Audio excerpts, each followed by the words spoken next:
Hey everyone, I'm Mindy from CuteGirlsHairstyles and welcome back to Mom Minute. Now, as a parent, I want to teach my kids how to be confident in their beliefs and be able to stick to their morals. I know that part of that is making the right friendships. And today's question comes from Hannah. Sometimes my friends try to get me to do stuff I know is wrong.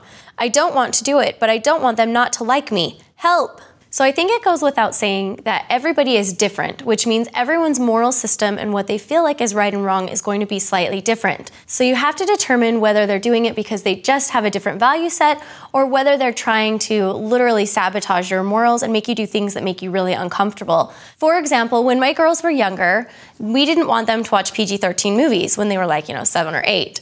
But we had some friends that was totally fine with them, which is not a big deal. I mean, it's not a catastrophic moral thing, but it was just their value system versus ours. And when my girls went over to their house one time, they watched a PG-13 movie and we had to kind of explain to them that, that wasn't really our thing.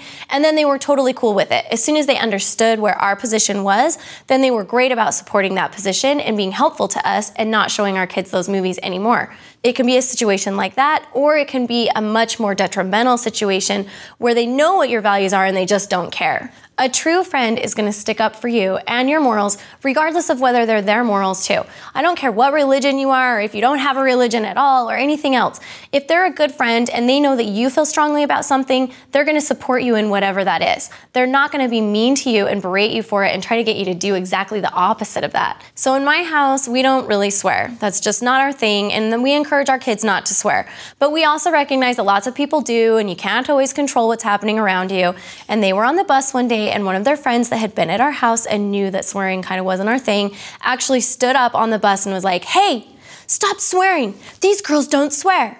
And after that, for several days, the entire bus would tiptoe around and not swear around my girls. I thought it was so sweet that their friend was sticking up for them and what their beliefs are and trying to be supportive of them and take care of them and even look out for them in some ways. The truth of it is that if they're your good, true friend, they'll accept you for who you are. And if they don't do that, they're not really a friend after all. If you're noticing that you're getting more peer pressure in particular situations, my advice would be to try to avoid those situations. For example, if you're at parties all the time and people are pressuring you to drink and that's something you're not comfortable with, maybe avoid going to the parties for a while and see if you can't just kind of avoid that situation and those friends putting that pressure on you. Also, you can just set an example for them. I mean, stick up for what you believe in. It's okay to think differently than other people and it's okay to be different. So don't be afraid to just say, no. And if you can't take me the way I am, then I'm out. I certainly wouldn't hesitate to be honest with them and just tell them how you feel. Hopefully, like I said, if they're gonna be your real friends, that will clue them into the fact that it's really meaningful to you and they'll back down on putting some of that peer pressure on you.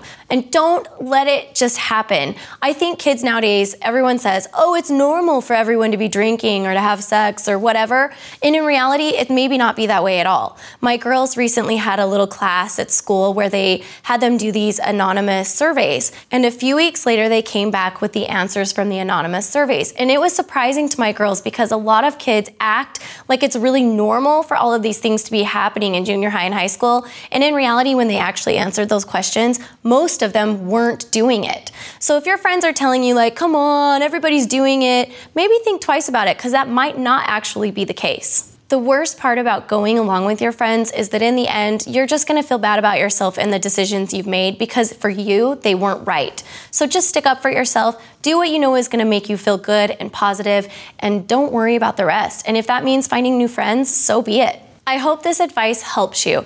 Now, if you guys have suggestions for Hannah, make sure and leave me a comment below, and we will see you guys next week. Bye, guys.